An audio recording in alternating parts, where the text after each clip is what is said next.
बिस्मिल्लाहिर्रहमानिर्रहीम। अस्सलाम वालेकुम। कैसे हैं आप सब? मैं उम्मीद करती हूँ आप बिल्कुल ठीक होंगे। अल्लाह पाक आपको हर तरह की बीमारी और परेशानियों से बचाए, आमीन सुम्मा आमीन। आज हम कुकिंग होम में बहुत ही ज़बरदस्त ब्रेड पकोड़े बनाने की रेसिपी शेयर करेंगे। बहुत ही चटपटे और चटकारेदार ये पकोड़े बनकर तैयार होते हैं जब आप इन्हें इस मेथड से बनाएंगे। तो चलिए इसे बनाना स्टार्ट करते हैं। यहाँ पर मैंने 4 बॉयल किए हुए आलू लिए हुए हैं जिनको मैंने मैश कर लिया है इस तरह से। पैन में 2 टेबल स्पून ऑयल ऐड करेंगे, 1 टेबल स्पून लहसुन का पेस्ट ऐड करेंगे। लहसुन की स्मेल ख़त्म हो जाने तक इसे पका लेंगे। जब लहसुन की स्मेल ख़त्म हो जाएगी तब हम इसमें ऐड करेंगे 1 टेबल स्पून कुटा हुआ धनिया, हाफ टेबल स्पून ज़ीरा पाउडर ऐड करेंगे, हाफ टी स्पून लाल मिर्च पाउडर ऐड करेंगे, हाफ टी स्पून नमक ऐड करेंगे, हाफ टी स्पून गरम मसाला पाउडर ऐड करेंगे, हाफ टी स्पून हल्दी पाउडर ऐड करेंगे, हाफ टेबल स्पून कसूरी मेथी ऐड करेंगे, हाफ टी स्पून कुटी हुई लाल मिर्च ऐड करेंगे। और अब इन सभी इंग्रेडिएंट को 1 से 2 मिनट तक पका लेंगे।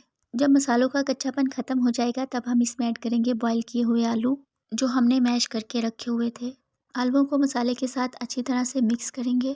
बारीक कटा हुआ हरा धनिया और पुदीना डाल देंगे और इसे 2 से 3 मिनट मीडियम फ्लेम पर पका लेंगे। और इस तरह से हमारा स्टफिंग का मिक्सचर तैयार हो गया है। अभी हम इसको रखेंगे एक साइड पर। यहाँ पर ब्रेड पकौड़ों के लिए ज़बरदस्त सी हरी चटनी बनाएंगे।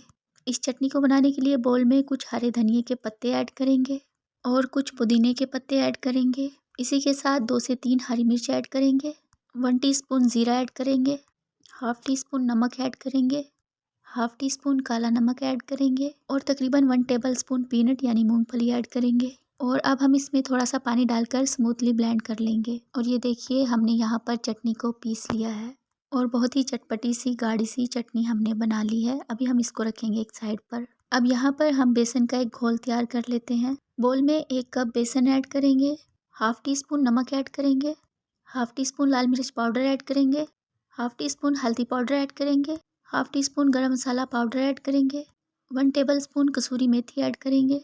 अब हम इसमें पानी ऐड करेंगे। थोड़ा थोड़ा पानी डालकर एक गाढ़ी कंसिस्टेंसी का बैटर तैयार करेंगे। बहुत ज़्यादा पतला भी नहीं होना चाहिए और बहुत गाढ़ा भी नहीं होना चाहिए। बस इस तरह की हमें कंसिस्टेंसी चाहिए है, ना बहुत ज़्यादा पतली है और ना ज़्यादा गाढ़ी है। हमारा बैटर रेडी हो गया है, इसको रख देते हैं एक साइड पर।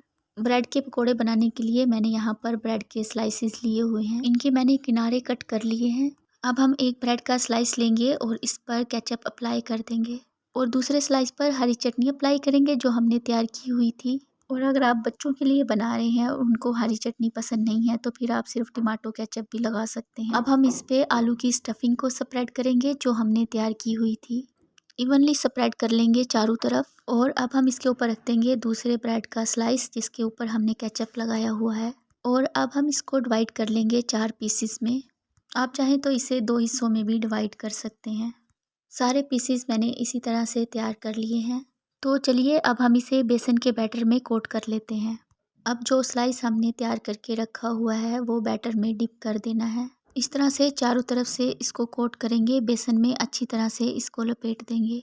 ये देखिए। और अब हम इसको फ्राई कर लेंगे। यहाँ पर मीडियम फ्लेम पर मैंने ऑयल को गर्म करने के लिए रख दिया था। जब ऑयल प्रॉपर मीडियम हॉट हो जाएगा तब हमने इसमें ब्रेड का पकौड़ा डाल देना है। और जब आप इसमें पकोड़े डाल दें तो फ़ौरन इसको टच मत कीजिएगा। थोड़ा सा जब ये शेप ले लें तब इसकी साइड को टर्न कीजिएगा।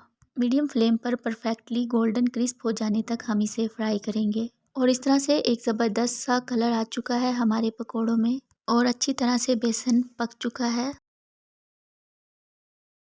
ज़बरदस्त से ब्रेड पकोड़े हमारे बनकर तैयार हैं। और बस सेम मेथड फॉलो करके हमने बाकी के सारे पकोड़े तैयार कर लेने हैं। बहुत ही ज़बरदस्त ये पकोड़े बनकर तैयार हुए हैं। इस मेथड से आप ट्राई करें, आपको बहुत पसंद आने वाले हैं। ज़रूर ट्राई कीजिएगा इस रेसिपी को और मुझे अपना फीडबैक दीजिएगा कि आपको ये रेसिपी कैसी लगी। आई होप आपको ये रेसिपी पसंद आई होगी। वीडियो पसंद आई लाइक कमेंट सब्सक्राइब कर दीजिएगा। दुआ में याद रखिएगा। अल्लाह हाफ़िज़।